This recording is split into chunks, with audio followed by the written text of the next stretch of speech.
Oke, bismillahirrahmanirrahim. Assalamualaikum warahmatullahi wabarakatuh. Hari ini kita akan ngebahas tentang hemiasetal pada glukosa.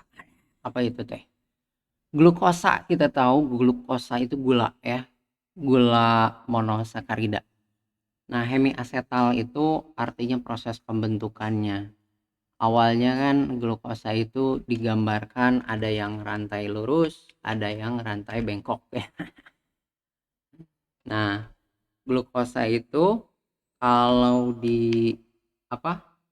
Di umumnya digambarkan ada yang lurus ya, rantai lurus.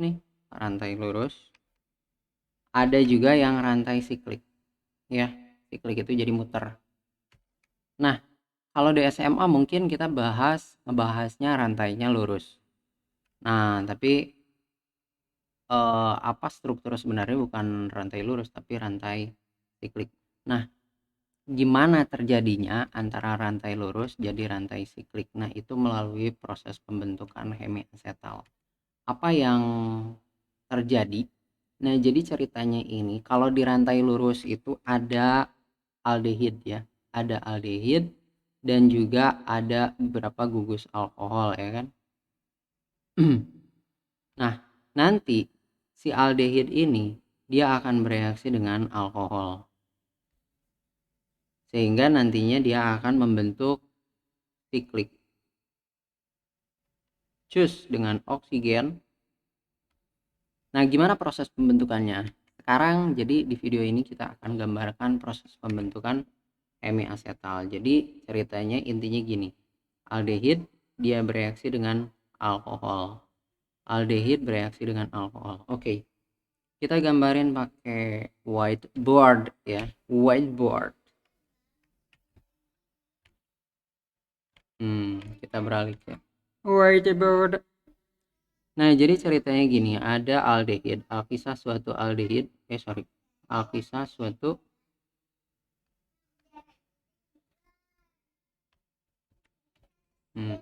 alkisah suatu glukosa, C-nya ada 6 ya kan? 1 2 3 4 5 6. Di sini CH2OH. Di sini aldehid.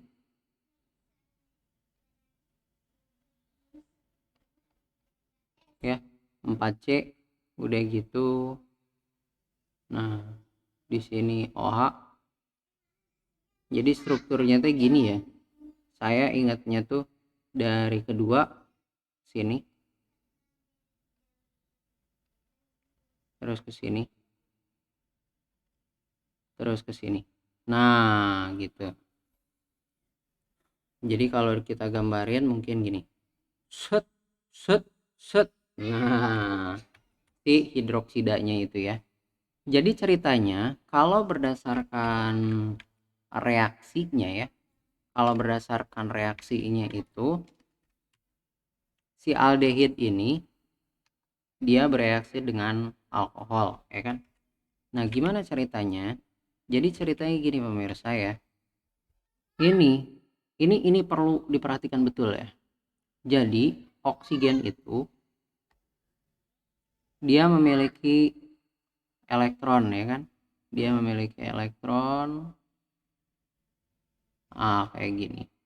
Ini pun sama, dia memiliki elektron. Kelihatan nggak ya? Kelihatan nggak? Mudah-mudahan kelihatan ya. Nah, setelah itu ini ceritanya ini juga kan sama sebenarnya, dia memiliki elektron ya. Ini elektron, jadi satu ikatan itu dia memiliki elektron. Cuman biar gampang ngegambarinnya dibentuklah satu garis. Ini pun sama. Dan ini hidrogen,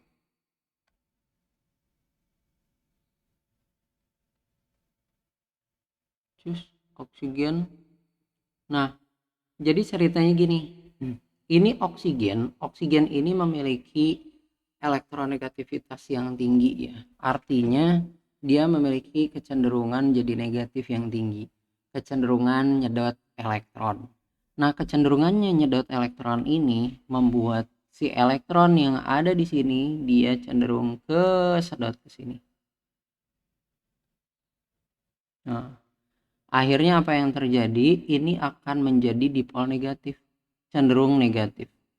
Dan yang ini karena elektron yang ada di sini itu tertarik ke sini ya, tertarik ke sini, maka daerah sini itu jadi kehilangan elektron ya kan? Jadi kekurangan elektron dia. Akibatnya apa? Yang daerah sini jadi cenderung dipol positif, cenderung bermuatan positif ya. Nah, di sini pun sama, di sini sama, di sini hidrogen nih, hidrogen jadi korban, jadi anak bawang gitu ya. Nah, karena di sini kecenderungan elektron negativitasnya itu tinggi, akibatnya apa? Elektron itu cenderung tertarik ke sini. Akhirnya yang ini cenderung jadi semakin negatif, yang ini jadi cenderung semakin positif gitu ya. Nah, akibatnya ini yang negatif-negatif biasanya itu kan elektron ya. Kalau elektron itu kan lebih reaktif ya, maksudnya lebih aktif, lebih bergerak mobile gitu ya. Karena kan di kulit. Kalau proton kan ada di tengah-tengah. Akibatnya si elektron ini dia agresif nih. Dia akan menyerang H. Dia akan menyerang H. Kenapa? Karena yang ini dipol negatif, cenderung dipol negatif, yang ini cenderung positif muatannya. Nah, kemudian yang ini si oksigen yang cenderung negatif ini dia akan mengikat C ya. Akibatnya apa yang terjadi? Yang terjadi adalah oksigen di sini ada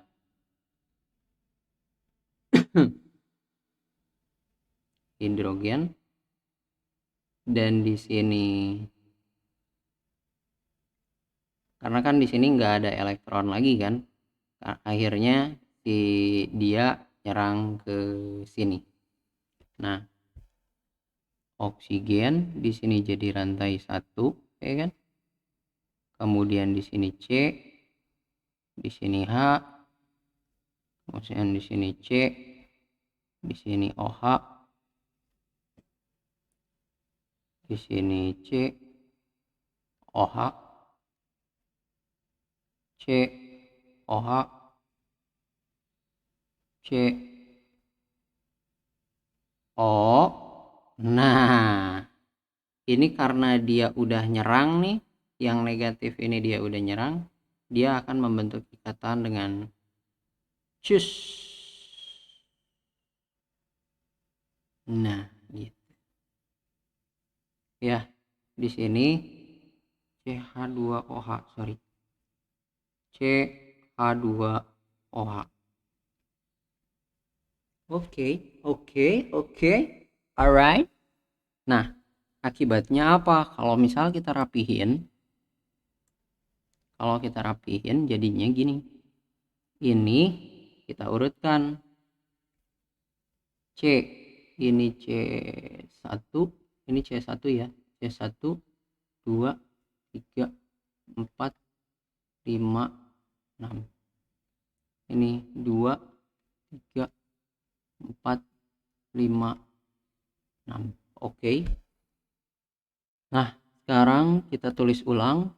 Jadinya kalau kita bikin siklik, akhirnya jadi gini.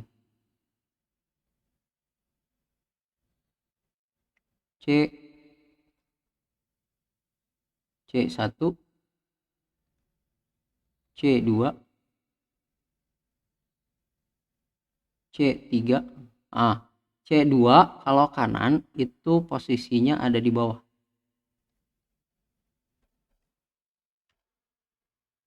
Udah gitu C3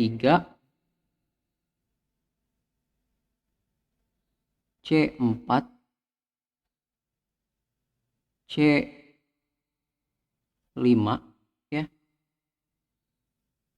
dan C6. C6 dia nggak terikat, CH2OH. Nah, kemudian di sini di C5 nih. C5 dia terikat dengan oksigen, ya kan? Dan terikat dengan C1. Kita kasih bilangan lagi.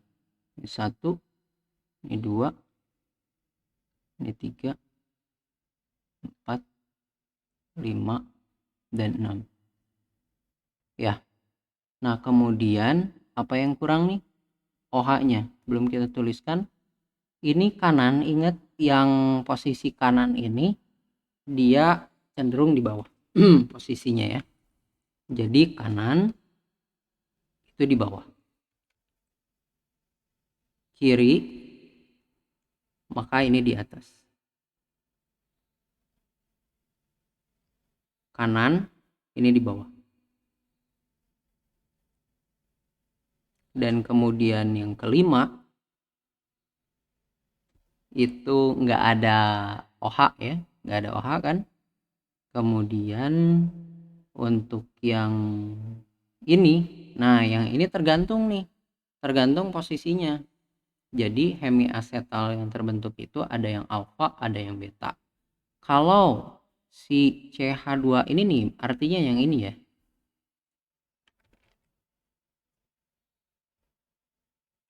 Kalau ini posisinya di luar, ini di luar, yang ini pun sama di luar ya kan. Nah, mungkin bisa jadi yang OH-nya juga sama-sama di atas. Ini CH2OH di atas, yang ini pun di atas. Artinya di luar lingkaran. Nah, kalau misal posisinya seperti ini, maka ini kita sebut beta. Ya. Tapi kalau misal posisinya, kita gambar ulang.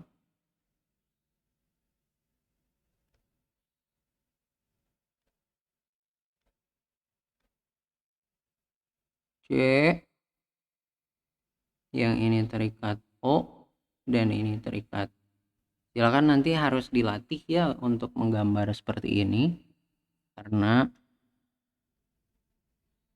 ini butuh pembiasaan. Nah, yang tadi ini posisi di kanan sebelumnya, ini posisi di kiri, ini posisi di kanan, dan yang ini kalau misal posisinya dia di bawah ya, artinya dia adalah gugus alfa. Alfa D glukosa ya, alfa D glukosa, dan yang ini beta D glukosa. Dari mana D? D itu kalau misal rantainya lurus, rantai lurus ini ya, kalau rantainya lurus maka D itu artinya gugus OH yang ada di kanan. Tapi kalau gugus OH di C yang kelima itu, C yang terakhir atau yang terjauh dari gugus aldehid ini ya, itu posisinya ada di kiri, maka itu bukan D tapi L gitu ya.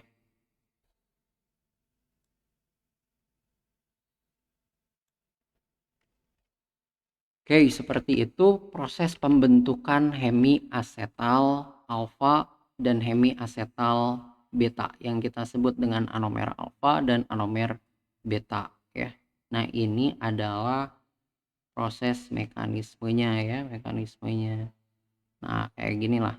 Nanti akan terbentuk beta D glukosa dan alfa D glukosa.